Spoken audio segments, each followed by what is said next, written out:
സമീപകാലത്ത് കേരളം കണ്ട ഏറ്റവും വലിയ ഹിന്ദുത്വ വർഗീയ വിഷസർപ്പം ശശികലയെ വിഷകലയെന്ന് അഭിസംബോധന ചെയ്തതിന് മാപ്പ് പറയില്ലെന്ന നിലപാടിൽ ഉറച്ചുനിന്ന് കോൺഗ്രസ് നേതാവ് രാജ്മോഹൻ ഉണ്ണിത്താൻ. ഈ നിലപാട് അദ്ദേഹത്തിൻ്റെ ഫാസിസ്റ്റ് വിരുദ്ധ രാഷ്ട്രീയ ബോധമാണ്. ഇതേ രാഷ്ട്രീയ ബോധമാണ് നേതാക്കൾക്കും സാധാരണ മനുഷ്യർക്കും ഒക്കെ വേണ്ടത്.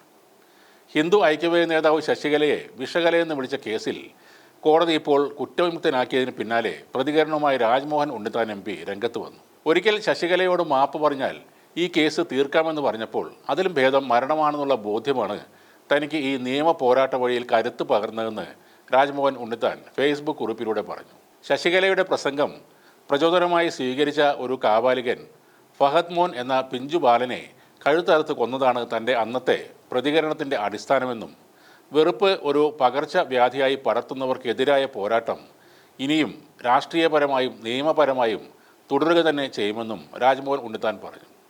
അതിന് കൊടുക്കേണ്ടി വരുന്ന വില എന്തു തന്നെയായാലും പ്രശ്നമില്ലെന്നും ഉണ്ണിത്താൻ പറയുന്നു.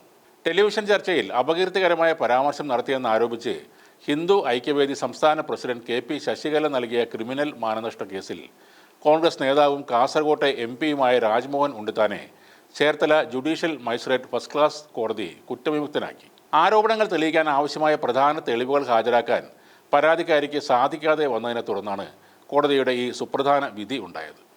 വർഷങ്ങൾ നീണ്ട നിയമ പോരാട്ടത്തിനൊടുവിലാണ് രാജ്മോഹൻ ഉണ്ണിത്താന് അനുകൂലമായ വിധി വന്നത്. 2017 ഒക്ടോബർ 2 ചൊവ്വാഴ്ച മനോരമ ന്യൂസ് ചാനൽ സംപ്രേഷണം ചെയ്ത കൗണ്ടർ പോയിന്റ് എന്ന ടെലിവിഷൻ പരിപാടിക്കിടെ രാജ്മോഹൻ ഉണ്ണിത്താൻ അപകീർത്തികരമായ പരാമർശങ്ങൾ നടത്തി എന്നാരോപിച്ചാണ് ശശികല കോടതിയെ സമീപിച്ചത്. രാജ്മോഹൻ ഉണ്ണിത്താൻ തന്നെ വിഷജന്തു എന്ന് വിളിച്ചെന്നും തൻ്റെ പ്രസംഗം ഒരു കുട്ടിയുടെ മരണത്തിന് കാരണമായെന്ന് കള്ളം പറഞ്ഞെന്നും KP ശശികല പരാതിയിൽ ആരോപിച്ചു.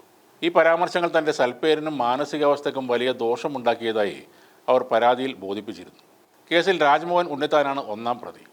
പരിപാടിയുടെ അവതാരകൻ 2-ാം പ്രതിയും ആ ചാനൽ 3-ാം പ്രതിയും ആയിരുന്നു. എന്നാൽ പിന്നീട് കോടതി 1-ാം പ്രതിക്കെതിരെ മാത്രമാണ് നിയമ നടപടികൾ ആരംഭിച്ചത്. കേസിൽ പരാതിക്കാരി സ്വയം 1-ാം സാക്ഷിയായി മൊഴി നൽകി.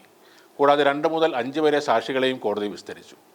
രാജ്മോഹൻ ഉണ്ണിത്താൻ തനിക്കെതിരെ അപകീർത്തികരമായ പരാമർശങ്ങൾ നടത്തിയെന്ന് 1-ാം സാക്ഷി ശശികല കോടതിയിൽ ആവർത്തിച്ചു പറഞ്ഞു. 2-ാം സാക്ഷി താൻ ആ പരിപാടി കണ്ടെന്നും ഉണ്ണിത്താൻ്റെ പരാമർശങ്ങൾ അപകീർത്തികരമായിരുന്നെന്നും മൊഴി നൽകി. 3-ാം സാക്ഷിയും രാജ്മോഹൻ ഉണ്ണിത്താൻ അപകീർത്തികരമായ പരാമർശങ്ങൾ നടത്തിയെന്ന് സ്ഥിരീകരിച്ചു. 4-ാം സാക്ഷി ഈ പരാമർശങ്ങൾ കാരണം പരാതിക്കാരിക്ക് പൊതുസമൂഹത്തിൽ അപമാനം നേരിട്ടെന്ന മൊഴിയാണ് നൽകിയത്. എന്നാൽ പ്രധാന സാക്ഷിയായ പ്രസ്തുത പരിപാടിയുടെ അവതാരകൻ പരാതിക്കാരി ഉന്നയിച്ച പ്രത്യേക പരാമർശങ്ങൾ ഓർമ്മിക്കാൻ കഴിയുന്നില്ല എന്നാണ് മൊഴി നൽകിയത്. രാജ്മോഹൻ ഉണ്ണിത്താൻ ചർച്ചയിൽ പങ്കെടുത്തു എന്നത് സ്ഥിരീകരിച്ചെങ്കിലും അപകീർത്തികരമായ പരാമർശങ്ങൾ നടത്തിയോ എന്ന് അദ്ദേഹത്തിന് ഓർമ്മ ഉണ്ടായിരുന്നില്ല. പ്രോസിക്യൂഷൻ ഹാജരാക്കിയ ഏക രേഖാമൂലമുള്ള തെളിവ് പ്രതിക്ക് അയച്ച വക്കീൽ നോട്ടീസ് മാത്രമായിരുന്നു. ഈ കേസിൻ്റെ വിധിന്യായത്തിൽ കോടതി വളരെ പ്രധാനപ്പെട്ട ചില കാര്യങ്ങളും ചൂണ്ടിക്കാണിച്ചു. ഒന്നാമതായി, കേസുമായി ബന്ധപ്പെട്ട വീഡിയോ റെക്കോർഡിങ്ങോ സംഭാഷണത്തിൻ്റെ രേഖാമൂലമുള്ള പകർപ്പോ പോലുള്ള പ്രധാനപ്പെട്ട തെളിവുകൾ ഹാജരാക്കുന്നതിൽ പരാതിക്കാരി പരാജയപ്പെട്ടു. കേസ് കോടതി മുമ്പാകെ നിലനിൽക്കണമെങ്കിൽ അപകീർത്തികരമായ പരാമർശം നടന്നു എന്ന് തെളിയിക്കുന്ന പ്രാഥമിക തെളിവുകൾ അത്യന്താപേക്ഷിതമാണ്. ഈ തെളിവുകളുടെ അഭാവത്തിൽ വാക്കാലുള്ള മൊഴികൾ മാത്രം വെച്ച് ഒരു വിധി പുറപ്പെടുവിക്കാൻ കഴിയില്ല എന്ന് കോടതി വ്യക്തമായി പറഞ്ഞു. രണ്ടാമതായി, പരാതിക്കാരി ഹാജരാക്കിയ സാക്ഷികൾ പരാതിക്കാരിയുമായി അടുത്ത ബന്ധമുള്ളവരോ അല്ലെങ്കിൽ അവരുടെ ആശയങ്ങളെ പിന്തുണക്കുന്നവരോ ആണെന്ന് വിസ്താരത്തിൽ വ്യക്തമായി. ഇത് അവരുടെ മൊഴികളുടെ വിശ്വാസ്യതയെ ദുർബലപ്പെടുത്തി.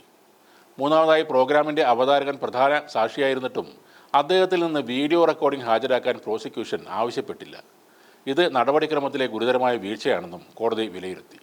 ഒരു ക്രിമിനൽ മാനനഷ്ട കേസിൽ പ്രതിക്കെതിരെ കുറ്റം തെളിയിക്കേണ്ടത് പ്രോസിക്യൂഷൻ്റെ ഉത്തരവാദിത്തമാണ്. പ്രതി സംശയത്തിന് അതീതമായി കുറ്റക്കാരനാണെന്ന് തെളിയിക്കാൻ സാധിക്കണം. ഈ കേസിൽ പ്രസ്തുത പരാമർശങ്ങൾ യഥാർത്ഥത്തിൽ നടന്നുവെന്ന് തെളിയിക്കുന്നതിന് ആവശ്യമായ തെളിവുകൾ ഇല്ലെന്ന് കോടതി കണ്ടെത്തി. അതുകൊണ്ട് തന്നെ പ്രതിക്ക് സംശയത്തിൻ്റെ ആനുകൂല്യം നൽകി അദ്ദേഹത്തെ കുറ്റവിമുക്തനാക്കുന്നു എന്നായിരുന്നു വിധി. ഇന്ത്യൻ ശിക്ഷാ നിയമത്തിലെ 499, 500 വകുപ്പുകൾ പ്രകാരമുള്ള കുറ്റങ്ങൾ രാജ്മോഹൻ ഉണ്ണിത്താൻ ചെയ്തിട്ടില്ലെന്ന് കോടതി വ്യക്തമാക്കി. സമൂഹത്തിൽ വിദ്വേഷം പ്രചരിപ്പിക്കുന്ന ആശയങ്ങളുമായി താൻ ഒരിക്കലും സന്ധി ചെയ്യില്ലെന്ന് പറഞ്ഞ ഉണ്ണിത്താൻ ഈ പ്രതിസന്ധി ഘട്ടത്തിൽ തനിക്ക് പിന്തുണ നൽകിയ എല്ലാവർക്കും ഹൃദയപൂർവ്വം നന്ദി അറിയിക്കുകയും ചെയ്തു.